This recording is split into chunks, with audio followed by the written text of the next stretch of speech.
ଆଜ୍ଞା ଛୁଟି ନାହିଁ ଅସୁନ ଟିକେ ବସେଇ ଦେଇ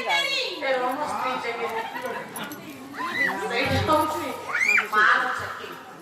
କହିବା କରିବି ଯୁଧିଷ୍ଠିର ଉଠିଛନ୍ତି ଯେତିକି ବାପା ମା ମୋର ବସିଛନ୍ତି ଭାଇମାନେ ବସିଛନ୍ତି ମୁଁ ଆଜ୍ଞା ଗୋଟିଏ ପଦ କଥା କହି ସମସ୍ତ କଲାପ ଆସୁଛନ୍ତି କଥା କହୁଥିଲି କିନ୍ତୁ ଆପଣଙ୍କର କିଛି ବୁଝିବାର ନାହିଁ ଏ କାନରେ ଶୁଣିବେ ସେ କାନରେ ପାହାଡ଼ କରି ଚାଲିଯିବେ କିଛି କିଛି ଭାଇମାନେ ବାପାମାନେ ମୋ ସାମନେ କାନ୍ଧରେ ଗାମୁଛା ପକେଇଥିବେ ତାଲା ସରିଗଲା ପରେ ଏଇଠି ଏମିତି ଝାଡ଼ିଦେବେ କହିବେ ବାଲାମାନଙ୍କ କଥା ଏଇଠି ରହିବେ ନାଇଁ ମୋ ତେଣୁ ଛଡ଼ନ୍ତୁ ସେ କଥା କହିବା ଯେତିକି ବାପା ଭାଇ ବସିଛ ଶୁଣ 10 ମାସ 10 ଦିନ ଗର୍ଭବାସର କଷ୍ଟକୁ ସେଇ ପୃଥିବୀ ପୃଷ୍ଠକୁ ମା ମାନେ ବାପା ମାନେ ଆଣନ୍ତି ପ୍ରତିଦିନ ଆମେ ମାନେ କଣ ଦେଉଛୁ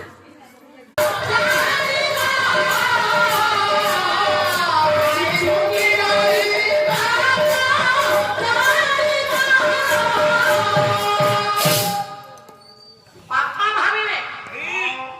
5 ବର୍ଷ ପରେ ମୋ ପୁଅଟା ଘର ପାଇଛି କେତେ ଅର୍ଥ ଆଣିଛି ଭାବିବ ମୋ ଭାଇ ମୋ ବିଦେଶରୁ ମୋ ପାଇଁ କଣ ଆଣିଛି ଭଉଣୀର ମନ ବି ସେଇଠି ସ୍ତ୍ରୀର ମନ ସେଇଠି କିନ୍ତୁ ମା କେବେ ଭାବେ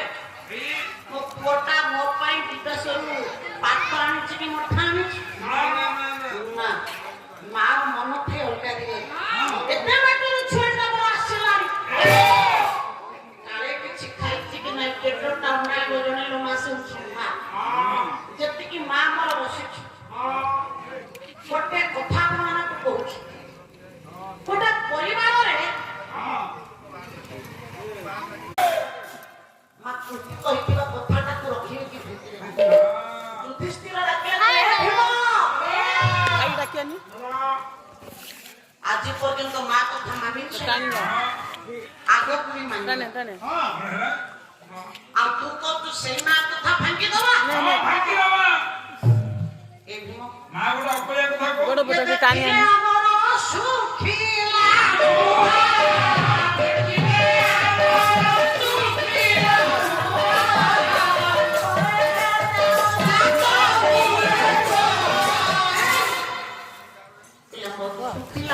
ଦେଖିଦେଲେ ଯୋଉ ମା ମକରଟା କାନ୍ଦିବ ତୁ ଆଜି କହୁଛୁ ସେଇ ମା କଥା ଭାଙ୍ଗିଦବା ମାତା ହାତ ବଢା